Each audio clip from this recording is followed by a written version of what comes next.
আসসালামু আলাইকুম ওরহমতুল্লাহি ওবারাকাতু। আজকের এই কথাগুলো আমি বলছি আমার সেই প্রিয় বোনদের জন্য যারা রমজানের রাতে চুপচাপ বিছানায় শুয়ে গুগলে সার্চ করে periods during Ramadan, what should I do? আমার রোজা হবে? আমি কি গুনাহগার? বোন আমার, প্রথমে একটা কথা হৃদয়ে বসিয়ে নাও, রমজান তোমার জন্য। মাসিক তোমাকে রমজান থেকে বঞ্চিত করে না। এটা কোনো অপবিত্রতা না, এটা আল্লাহর সৃষ্টি করা স্বাভাবিক একটি প্রক্রিয়া। রাসূলুল্লাহ সাল্লাল্লাহু আলাইহি ওয়াসাল্লাম আয়েশা রাদিয়াল্লাহু তাআলা আনহুকে বলেছিলেন, এটা এমন বিষয় যা আল্লাহ আদমের কন্যাদের জন্য নির্ধারণ করেছেন। অর্থাৎ এটা লজ্জার কিছু না, গুনাহের কিছু না, বরং রবের দেওয়া একটি বিধান। কিন্তু তবুও আমাদের মনে কত প্রশ্ন। চলো আজ হৃদয় খুলে লজ্জা ভেঙে সত্যটা জানি। অনেক বোন জানতে চাও, আপু মাসিক অবস্থায় কি আমি কোরআন পড়তে পারবো?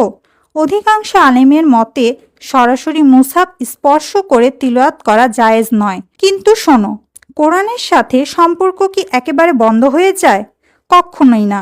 তুমি মোবাইল অ্যাপ থেকে পড়তে পারো, অনুবাদ পড়তে পারো, তাফসির পড়তে পারো, দোয়া জিকির দুরুদ পড়তে পারো, আয়াতুল কুরসি বা ছোট সূরা দোয়ার নিয়তে পড়তে পারো। মালিকি মাযহাব তো এমনও বলেছেন, যদি দীর্ঘ সময় না পড়লে ভুলে যাওয়ার আশঙ্কা থাকে তাহলে তিলাওয়াত করা যাবে। দেখো বোন, আল্লাহ তাআলা তোমার রব, তিনি চান না তুমি তার কালাম থেকে দূরে সরে যাও। শুধু পদ্ধতিটা বদলাবে, সম্পর্কটা না। আরেকটা খুবই কষ্টের প্রশ্ন, অনেকেই জিজ্ঞেস করো, ইফতারের 10 থেকে 15 মিনিট আগে যদি মাসিক শুরু হয়, সারাদিনের রোজা কি তাহলে নষ্ট? হ্যাঁ বোন, মাগরিবের আগে 1 মিনিট হলেও যদি শুরু হয় সেই দিনের রোজা সহি হবে না, পরে কাজা করতে হবে। কিন্তু শোনো, এতে তোমার কোনো গুনাহ নেই, তুমি তো ইচ্ছে করে ভাঙনি। তোমার নিয়ত, তোমার সারাদিনের ক্ষুধা পিপাসা সব আমাদের রব দেখছেন। রব ন্যায়পরায়ণ, তিনি তোমার কষ্ট বৃথা যেতে দেবেন না। অনেকে জিজ্ঞেস করে, সাদা স্রাব বা শুকনো ভাব কি পবিত্র হওয়ার লক্ষণ? হ্যাঁ বোন, মাসিক শেষ হওয়ার 2টি লক্ষণ আছে, সাদা পরিষ্কার স্রাব অথবা সম্পূর্ণ শুকনো অবস্থা। এ যে কোনো একটি দেখলেই গোসল করে তৎক্ষণাৎ নামাজ শুরু করবে। অযথা সন্দেহে নিজেকে আটকে রাখবে না। আর যদি দিনে হালকা স্পটিং হয়, এটা নির্ভর করে। যদি সেটা তোমার স্বাভাবিক মাসিকের অংশ হয় তাহলে রোজা থাকবে না। কিন্তু যদি সেটা ইস্তিহাজা হয়, অনিয়মিত রক্তপাত, তাহলে রোজা ঠিক থাকবে, শুধু নতুন অজু করে নেবে। আচ্ছা, এখন একটি ইম্পর্ট্যান্ট কথা শোনো বোন, দিন জটিল না, আমরা না জানার কারণে এটাকে কঠিন বানাই।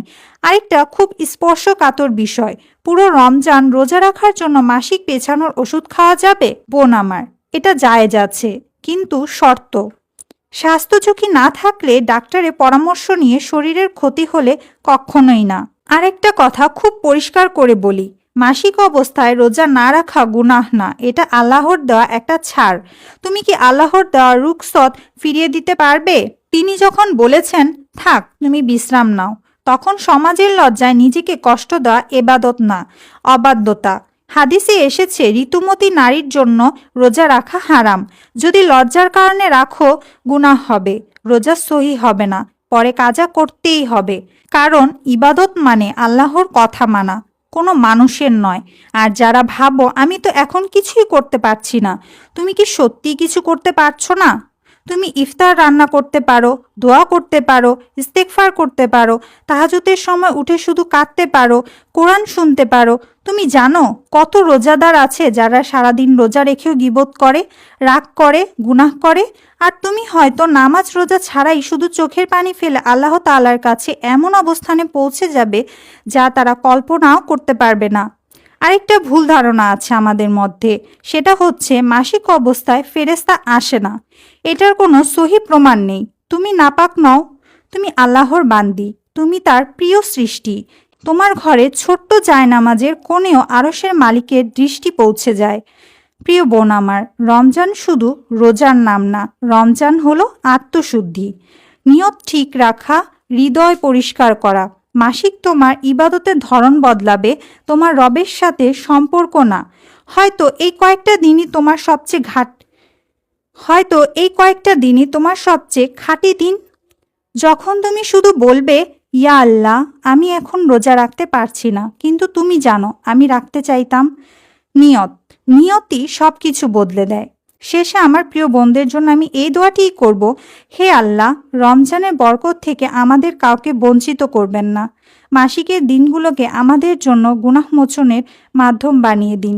আমাদের অন্তরকে কোরআনের সাথে যুক্ত রাখুন। আমাদের লজ্জা, ভয়, ভুল ধারণা দূর করে সহি জ্ঞান দান করুন। আমাদের আমল কবুল করুন। আমাদের ঘরগুলোতে রহমত নাজিল করুন।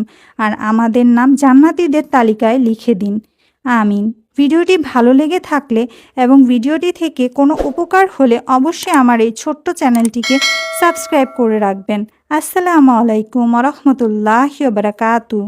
لوحنا الدم تاخندا واستولوا الأغلي نندا